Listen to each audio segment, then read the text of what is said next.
अमरावती शहरात वाढत्या दुचाकी चोरीच्या घटनांवर गुन्हे शाखेने मोठी कारवाई करत एक विधिसंघर्षित बालकाला चोरीच्या दुचाकीसह ताब्यात घेतले आहे। फ्रेझरपुरा पोलीस स्टेशन मध्ये दाखल असलेला गुन्हा अवघ्या काही दिवसात उघडकीस आणण्यात गुन्हे शाखेला यश आला आहे। अमरावती शहराचे पोलीस आयुक्त राकेश ओला यांनी आयुक्तालय हद्दीतील दुचाकी चोरीचे गुन्हे तात्काळ उघडकीस आणण्याचे आदेश दिले होते। त्यानुसार गुन्हे शाखेचे पोलीस निरीक्षक संदीप चव्हाण यांच्या नेतृत्वाखाली विशेष पथकाने तपास सुरू केला। पोलीस स्टेशन फ्रेझरपुरा येथे कलम 305 भारतीय न्याय संहिता अन्वये दुचाकी चोरीचा गुन्हा दाखल करण्यात आला होता।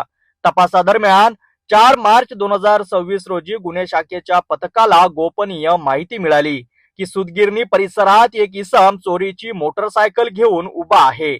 मिळालेल्या माहितीच्या आधारे पथकाने तात्काळ सापळा रचून संबंधित विधिसंघर्षित बालकाला ताब्यात घेतले। सदर बालकाकडे असलेल्या लाल काळ्या रंगाच्या बजाज कंपनीच्या NS 200 पल्सर मोटरसायकल बाबत सखोल चौकशी केली असता त्याने 21 फेब्रुवारी 2026 रोजी रात्री अंदाजे 10:30 वाजता प्रशांत नगर चौकातील हनुमान मंदिराच्या पाठीमागील पानटपरी समरून ही दुचाकी चोरी केल्याची कबुली दिली। पोलिसांनी त्यांच्या ताब्यातून अंदाजे 1,40,000 रुपये किमतीचे बजाज कंपनीची पल्सर मोटरसायकल जप्त केली। सदर गुन्हा उघडकीस आणून पुढील कायदेशीर कारवाईसाठी विधिसंघर्षित बालकाला फ्रेझरपुरा पोलिसांच्या ताब्यात देण्यात आले आहे।